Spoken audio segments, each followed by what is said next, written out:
구두장이 마틴. 레오 톨스토이 원작, 베르나데트 와츠 그림, 김은하 옮김, 비룡소.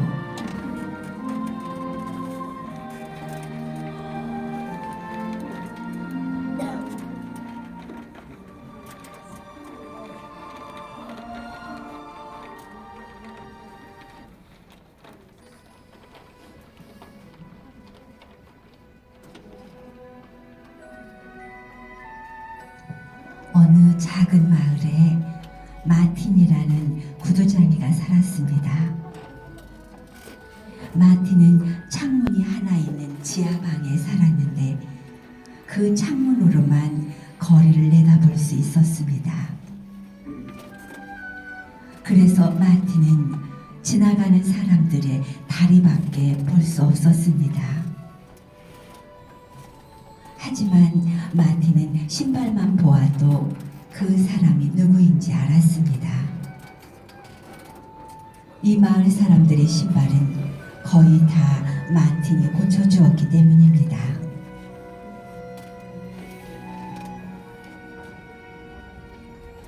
낮 동안에 구두장이 마틴은 일을 했습니다. 저녁이면 마틴은 뜨겁게 차를 끓이고 책꽂이에서 성경책을 꺼내 책상 앞에 앉았습니다. 등잔 불빛 속에서 성경책을 읽다 보면 마음이 따뜻해지곤 했습니다. 어느 날 저녁이었습니다. 그날도 마틴은 커다란 성경책을 펼쳤습니다. 마틴은 예수님을 초대한 부자 이야기를 읽었습니다. 이야기를 읽고 난 마틴은 한동안 깊은 생각에 잠겼습니다. 만약 예수님이 찾아오시면 나는 잘 대접할 수 있을까? 무슨 말을 하고 무엇을 할까? 마틴은 등불을 끄고 머리를 두 손에 파묻은 채 깊은 생각에 잠겼습니다. 마틴은 한참을 생각하다가 잠자리에 들었습니다.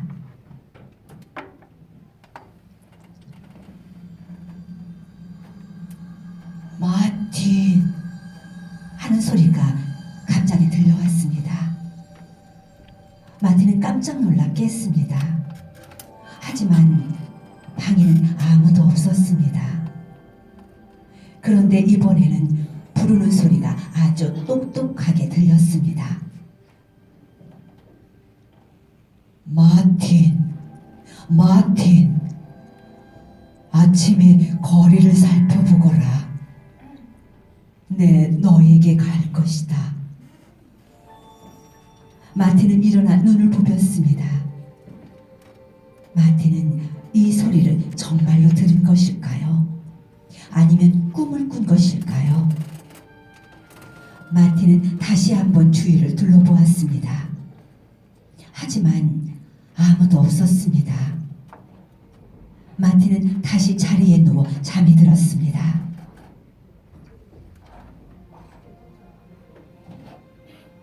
다음날 아침, 마틴은 동이 트기 전에 일어났습니다.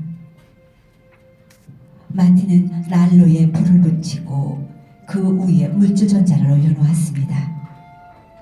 그리고 작업복으로 갈아입고 창 밖을 내다보았습니다.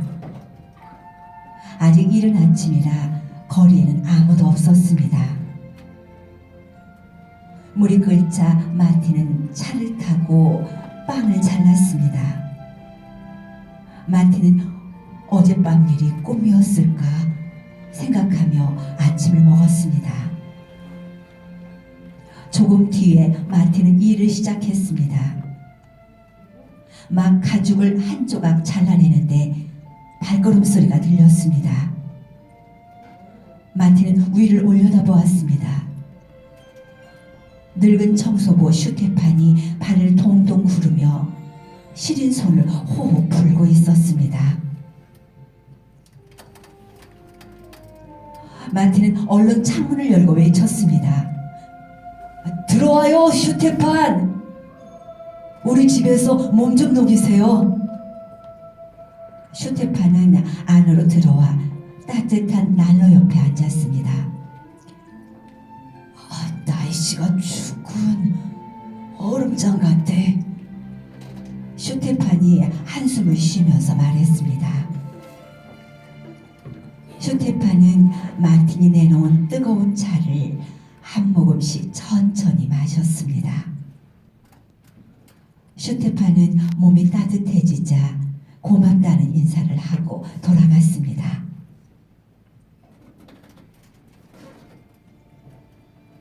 마틴은 차를 한 잔 더 마시고 난로 위에 양배추 수프를 올려놓았습니다. 마틴이 다시 창밖을 내다보았을 때 어떤 젊은 여인이 아기를 안고 서 있었습니다. 여인은 얇은 자기 옷으로 아기를 감싸 찬바람을 막으려고 애쓰고 있었습니다. 마틴은 계단을 뛰어 올라가서 여인에게 들어오라고 소리쳤습니다. 마틴은 여인에게 수프를 주고 자기의 낡은 외투도 가져다 주었습니다.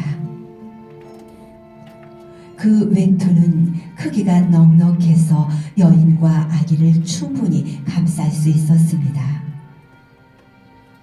또 마틴은 여인에게 돈을 주면서 아기에게 우유를 사주라고 했습니다. 여인은 허리를 굽혀 고맙다는 인사를 했습니다.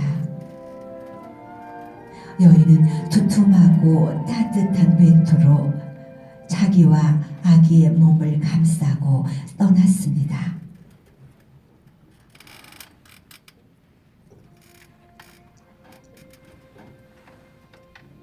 여인이 떠나고 난 뒤 마틴은 남은 수프를 마저 먹고 설거지를 했습니다. 마틴은 다시 일을 시작했습니다. 어떤 그림자가 창문에 비치기에 마틴은 얼른 위를 올려다보았습니다. 누가 지나간 곳일까?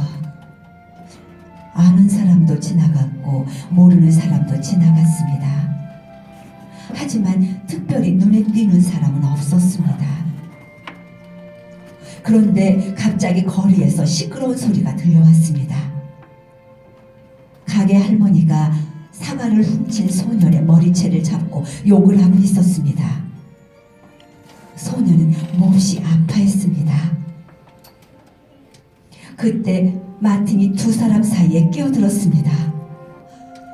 그 애를 놔주세요, 할머니. 사과 하나 훔쳤다고 그렇게 심하게 벌을 준다면 우리가 지은 죄는 대체 얼마나 큰 벌을 받아야 하죠? 소년과 할머니는 처음에는 마틴을 바라보더니 나중에는 한참 동안 서로를 바라보았습니다. 소년은 나직한 목소리로 용서를 빌었습니다. 소년이 바구니를 들고 할머니와 함께 길을 따라 걸어갔습니다.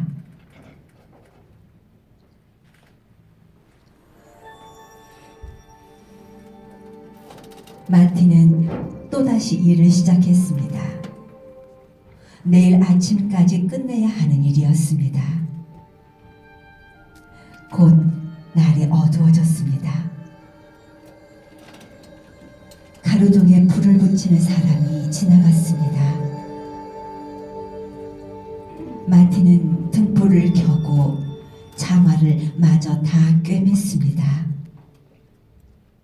일이 끝나자 마틴은 연장을 정리하고 가죽 조각들을 치웠습니다. 마틴은 벽에서 등잔을 내려 책상 위에 올려놓았습니다. 마틴은 어제 저녁 열심히 읽던 성경을 다시 한번 읽으려고 했습니다. 그때 갑자기 뒤에서 인기척이 나더니 누군가가 다가왔습니다. 주위를 둘러보니 좀 어두운 구석에 정말로 사람이 서 있었습니다.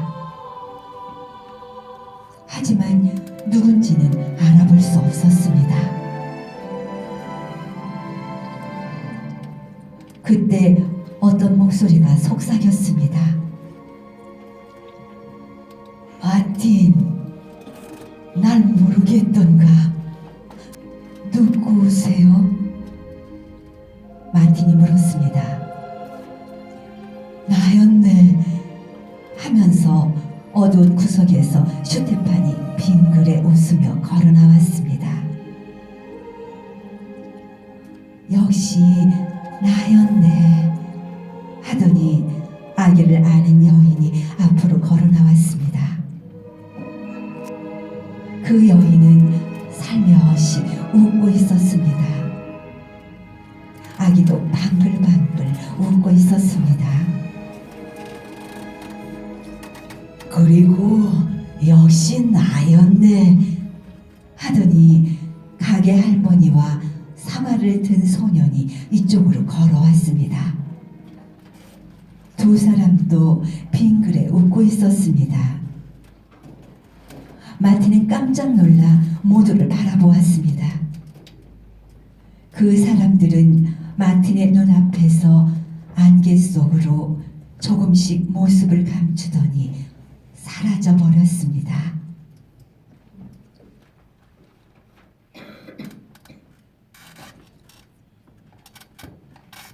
구두장의 마틴은 자기 꿈이 거짓이 아니었다는 것을 깨달았습니다.